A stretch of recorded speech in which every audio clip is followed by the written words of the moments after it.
and she looks with the mic. We are going to call it Cross Ontario checking. Cross Ontario checking. It reminded me of cross country checking. Yeah.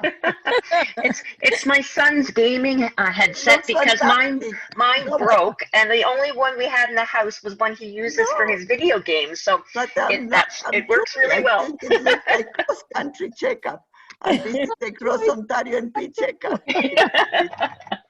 I love it. Claudia, go ahead, please. Yes, so thankfully we have no positive residents at my place. However, I feel as if I'm not a part of the planning team. I'm a contractor there, so, but that's where I stay. Like, I have my 8-hour day there. I have my office and everything. So I volunteered. I've been checking in. I've been passing on information, but I just feel like I'm not included in. It's like more of a hush hush. If somebody, is tested, so they call me to do the test, but like when the result is back, I have to be asking about it, and it's like a hush hush. Oh, it's confidential. I just don't. Well, know. How can you take care of confidentially? Yeah, so I don't know if because I'm a contractor, that's why, but I offer to help. I say, I'm available even outside of work. And is there a pandemic team working on this? They said yes, the management team is working on it, but there's nothing. Like, I feel like, is it a private place or a public not-for-profit or a not-for-profit? I think it's half and half. It's half private, half, because the government does the meals. No, that happens also in the for-profit ones. Okay. What's the name of your place? Silverthorne. It's one of Sienna's. Sienna, that's private for-profit. It's interesting. It starts to. I start to worry about if there is anything that they don't want people from outside because of, seeing what's going on. But actually, how can you not be part of the team? I think you need to insist if you're an NP, because at the end of the day, you will be responsible for some of things. You know what I mean? You need to be part of the planning. Yeah, I am, because I'm called for, after things get out of hand, so to speak. But like now, I say at least we have time still to prepare, because we have no positive case. So I'm willing to pass on information that I'm garnering from this group, and it's very valuable. But I don't think everything they say, oh, we have to wait until we get it from the head office. And so I'm learning a lot from this group, and I kind of just keep it to myself. Well, in any case, then take notes.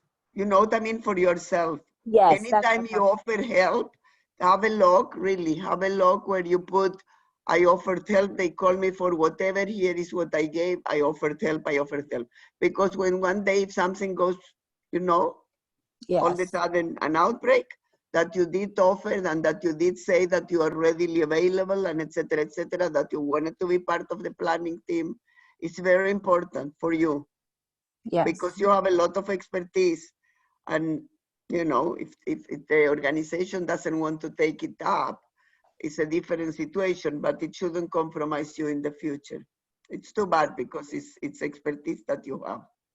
Yes, but thanks. I enjoyed the conversation, and I'm learning a lot.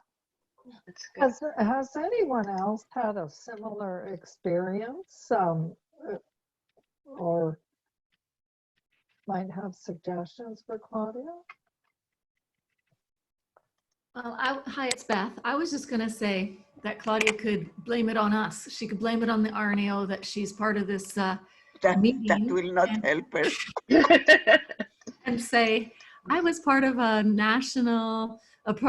provincial nurse practitioner-led RNAO meeting last night, and we wonder it would be beneficial to the organization to have me involved. I did would, that. I did that, and I typed out the first meeting we had. I made a list of, you know, the recommendations, and I gave it to them. And what I've noticed, they take from it what they want over a period of 2 weeks, without saying anything or getting me involved. I noticed that they take things from it, because the universal masking, all of these things, it came after. So I did say that in what I gave them. That was from the first meeting. So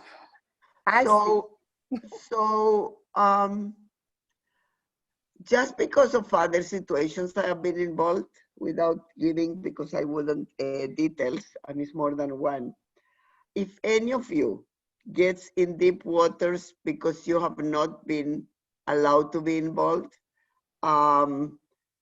or if an outbreak happens in the house and in the home and all of a sudden they want to involve, please give me a call.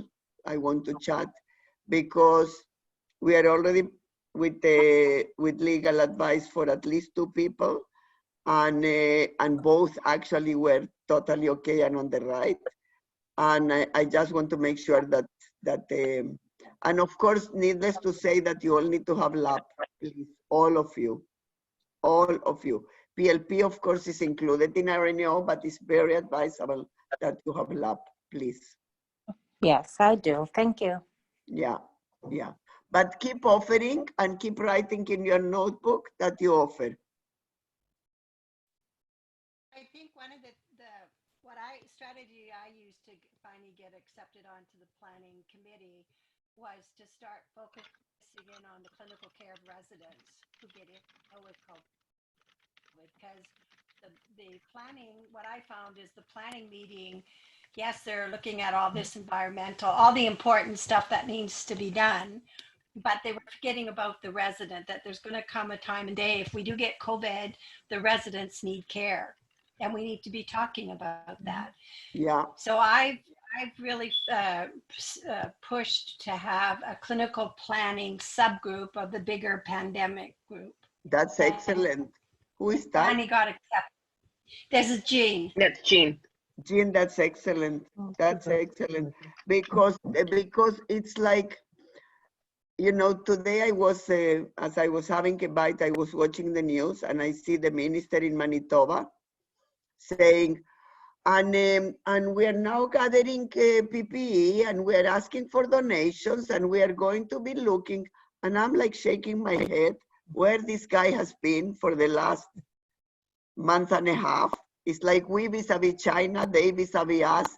Here is the same. You guys, those of you that don't have any COVID in the house, take it as a gift to be more ready. And if you never have it, beautiful, but take it as a gift. And that's what the homes need to understand, that it's a gift from heaven, and that they really need to keep preparing, not to prepare less and not be hush-hush. So I think that idea, Jean, of a clinical committee is fantastic. Claudia, you can use it. Yes, I will try that one. Thank you so much. Tell them tomorrow that today was the meeting, that they were at one point 24 people, and people are talking that they have clinical committees, that those are led by either the medical director or the nurse practitioner, and you would like to lead one, so you are more than ready. Okay. Thank you. Very good. Right. Just looking to see, Doris, I think we've heard from everybody in terms of questions. Very good.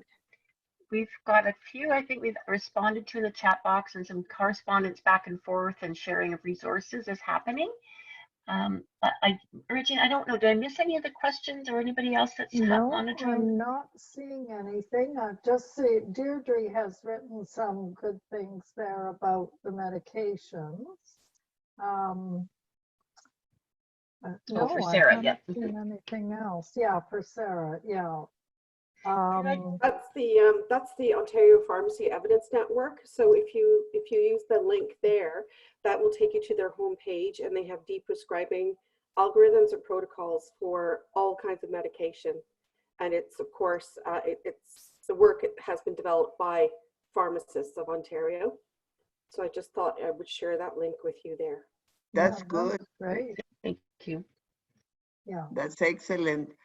Maybe Heather, tomorrow you can put a little blurb with all these things and I can include that in the report. Sure, I absolutely will. Yeah, I'm just making myself a note here. Yeah. Fantastic. I can start to have kind of, you know, once a week, a LTC corner or something like that. Yes. Yeah, in the blog, you mean? Yeah. Yeah. Because Excellent. this was great that we have some facilities that are really preparing in advance. I'm just so impressed. Yeah. Just looking to see, I think we've got everything. I'm concerned right now more with decreasing frequency. Yes. Yeah. And looking at med passes. So that's good. That's from Sarah. So thank you for that. I think, unless I've missed anybody, and I hope I haven't, I'm getting better with monitoring the chat and the participant list as I'm getting more practice with all of this. So I hope I haven't forgotten anybody. And if I have, I apologize. I know a couple of you don't have microphones, but I think the majority of you that put your questions in the chat that weren't able to speak. So at this point, Doris, I think we've heard from everybody. So just to summarize, so we will have from Jean Benton that chart that will be about RN, RPN, NP, vis-a-vis palliative care and end of life, and who needs to be involved, when and where, and the signs and symptoms to report up.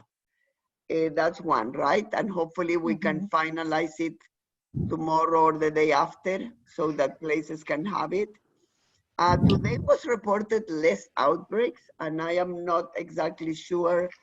I'm not exactly sure when I hear less, if it's less or if was the weekend, the long weekend, and they were not reported or what. I'm very Cautious. not suspicious, but not cautious even, not suspicious, but not sure if the data has been reported. One question I had today, and I would very, very, very much want one of you to help me with that. I spoke last week about that, is the issue of death certificates of people that are suspected COVID but have not been tested for whatever reason.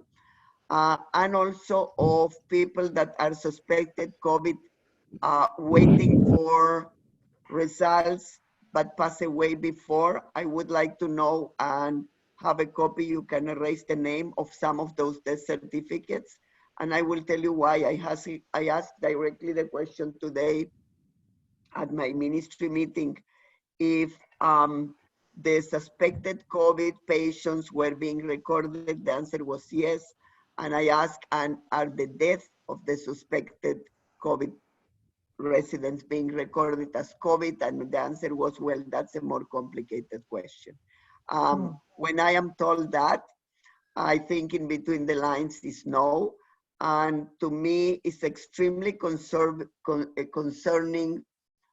from a human perspective.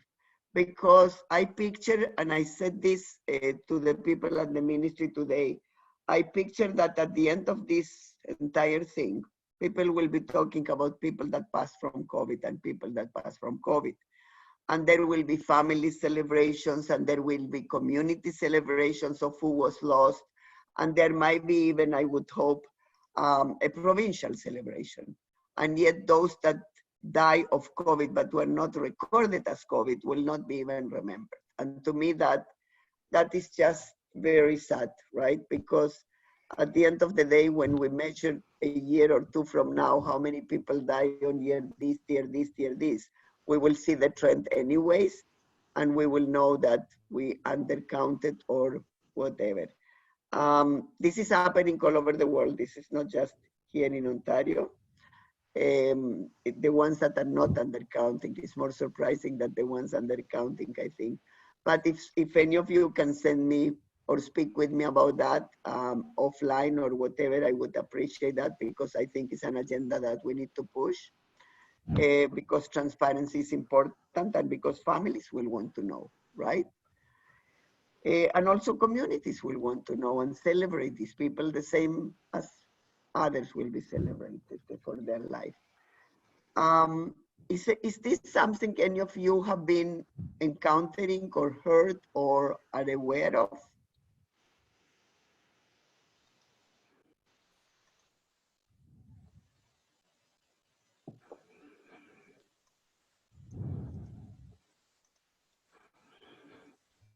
Any comments there from anybody online on the Just chat? looking to see, and I'm not seeing any comments to that question, Doris. Okay. So am I to assume, for example, Jean, that all the people that will be helped with palliative care that we were discussing before, the certificates will say in the, diagnosis COVID? As as far as I understand, yes. Good. That's very good. It's very good. That's very okay. I think this is one of the advantages of being an NP on staff is you actually know the people very well. So, Yeah, you know when point. they're stable with their congestive heart and then all of a sudden they get suddenly ill. I mean, it makes you highly suspicious. And you can ask the questions.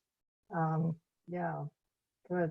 Now, I just noticed that a couple of you are sharing resources, Shyla, about palliative care consultants.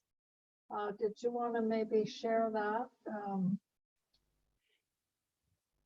Shyla? Yeah, just that, we have this resource and homes have worked with long-term care, in long-term care with hospice and palliative care consultants. So they are assigned across the province to homes, and many of the homes have been closely working with them. So at this time, I think just to remind yourselves to say, these resources are already available to us. So let's continue to tap them and make those difficult decisions at these different times. And are Heather and Shyla, are those online, all of them? Yes. They're actual resource consultants, so they have No, but how to connect with them if our colleagues want to connect? How do they go about that? Yeah, they're assigned by in Lynn region wise. So each of us, if needed, we can link the homes again or remind them of their consultants. But my experience has been that each long-term care home knows who they are because they've already been built those relationships. So let's not forget about them. That's correct. Yeah. That's correct. Yeah, just that at this time, they're not regularly coming into the home because of the social distancing, like we ourselves are not going into the homes, right? Yes. So just be reminded, and they're ready to help and support you in any which way. Around decisions, around palliation, as well as supporting the families. And they've also developed some resources, and we've also sent a lot of palliative care resources in our daily updates to you as well. Oh, good. So I just want to hear, I want to hear from the NPs, from Claudia and Jean, etc. If you are guys all aware of this. Oh, absolutely, because we already have established relationships with the consultant team for palliation based on your LIN. So yes, we we work with them a lot. Yeah. Yes, thank you. So, but then the question is, when you were saying before that someone needs to be guiding staff, whether it's Darren or that you were saying you were connecting with the doctor, etc. How does that intersect with the lean people? Can you share a bit? Just for my own knowledge.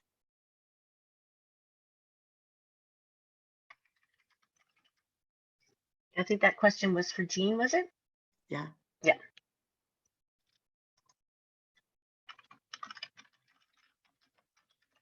Jean?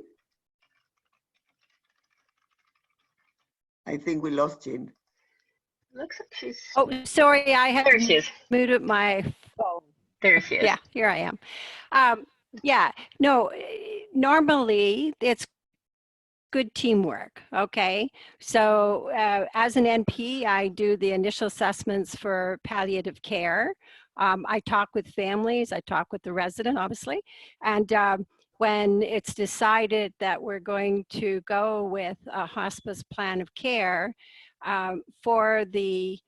if I assess that I need consultation, then I'm making direct contact with the palliative outreach team from the LHIN, from Champlain LHIN is my LHIN. And they'll either come in and do an in-person assessment, or sometimes what they'll do is just, you know, have this serious conversation over the phone to give guidance kind of thing.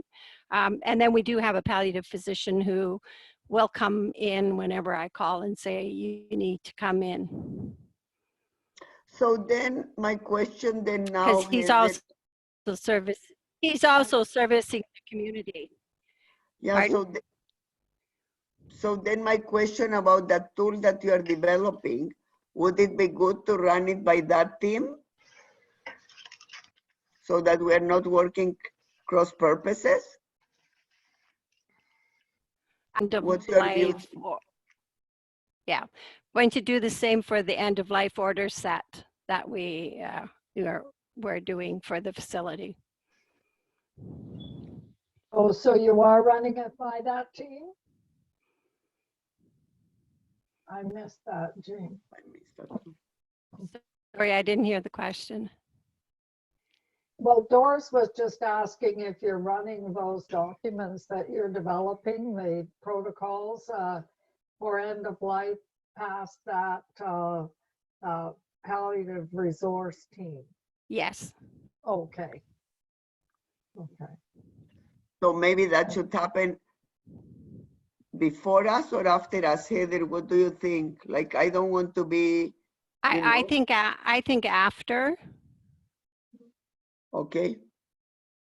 Yep, because we can look at it from our perspective in terms of our resources, and then have them have that final look. I think that's good. Final Yeah. look, very Yeah. good. I like that. Excellent. Excellent.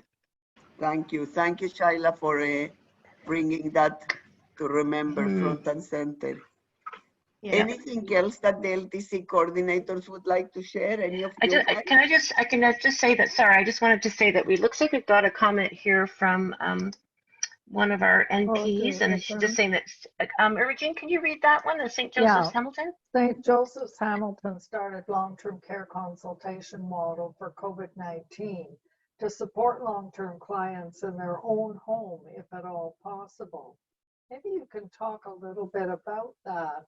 It's Hoodoo, is it? I hope I'm saying that right. Yeah, Hoodoo is a communication NP from the NPIG, Nurse Practitioner Interest Group. How is your foot, Hoodoo? Your leg? I think he was having trouble with his microphone. She had fallen and she had broken her foot. Oh, okay, maybe that's why. Yeah, I think so. It looks like she's off. She's not muted, but we can't hear. But she just put this in the chat box about the process that they've been working on. So we didn't see anything. I can hear, but I can hear, but you cannot hear me. You need to click one of the keys. You need to click one of the keys, the one that has a mic. Yeah, it clearly looks like they're unmuted from the participant list, so there's no little red line through the microphone, but we just can't seem to hear. So see, there's another message coming in here. I can hear you, but you can't hear me. Go F4. Doris, to push F4. F4 is the one that may be muting herself.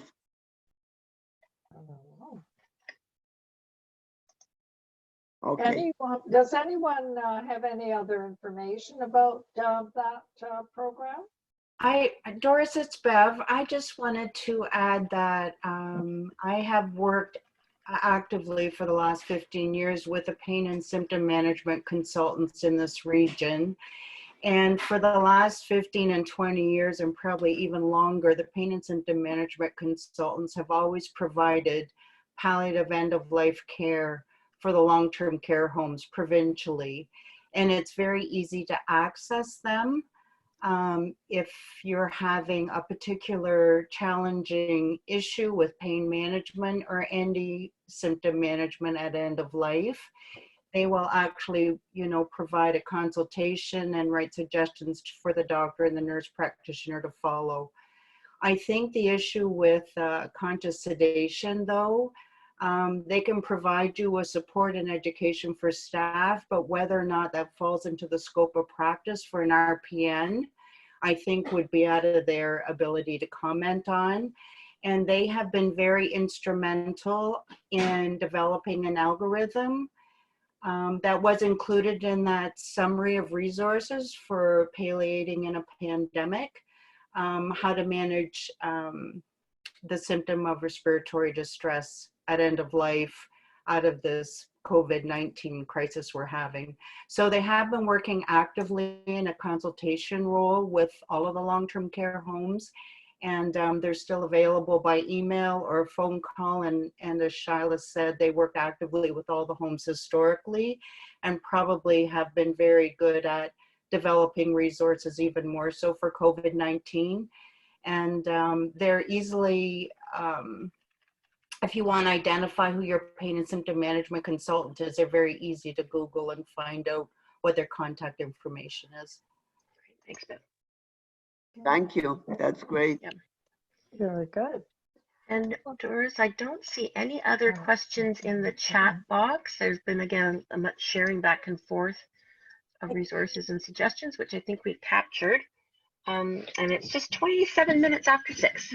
Can I ask only, Heather, if they can say yes, no on the chat box, if they're using the resources that you guys did for self-isolation and for palliative and for mental health? Are people using those? Are Yep, they we'll just helpful on the ground? Just give people a chance to put in the chat box. Maybe I can give you a little bit of clarification on the St. Joseph's outreach group. Oh, perfect. Thanks, Deidre.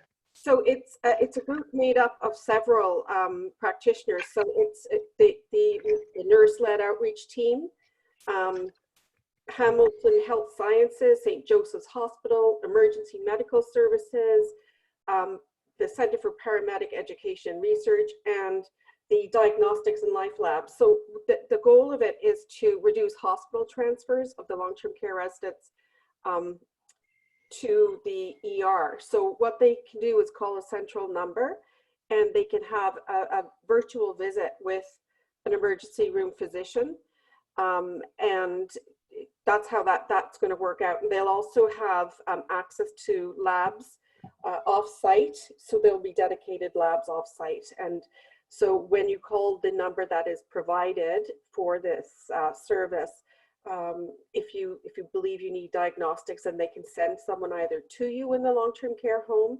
or arrange for transfer if it's urgent. But it would be to keep you out of the emergency room at the main hospitals if you are displaying symptoms of COVID-19. So that's sort of just a little bit of a brief update on that. Okay, great. Thanks, Deidre.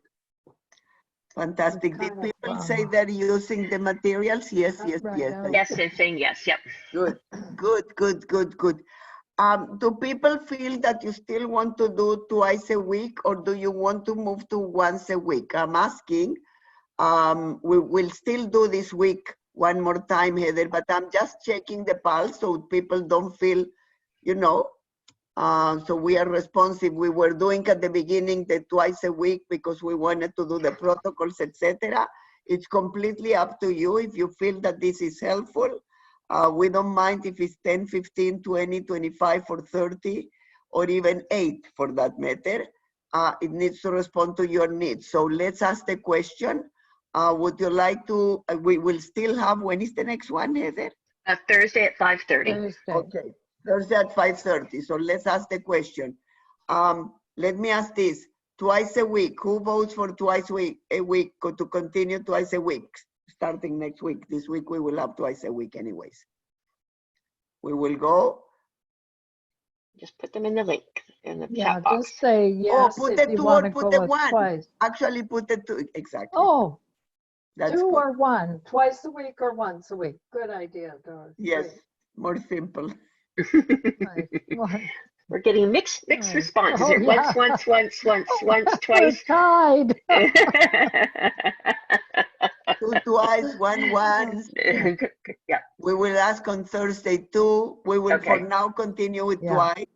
And at the end of the day, it needs to respond to what you want. And even if it is for support and for sharing with one another is good. Yeah. Very good. So we will see you on Thursday at 5:45. 5:30. 5:30. My gosh. And Doris, Getting confused with the 6:45 with yeah, everybody. yeah. That I think- 6:45 is a Hello, very Heather. weird time. I Oh. think we And should just remember that today, in a number of jurisdictions, was a holiday day, which might. No, but it was a mean, great yeah. turnout, yeah, and it no, was a it great was. question. Yeah. So all good. Oh, I And love it. Hudo's got the microphone on, so we can say hello and goodbye. Oh, Hudo, Hudo, bye. how is your food, Hudo? How is your food? It's doing okay, but it's still limping.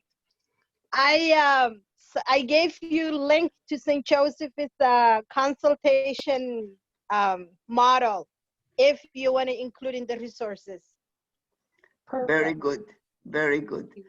Okay, got it. thank Yeah. Guys, see you on Thursday at 5:30. 30. Okay, thank you.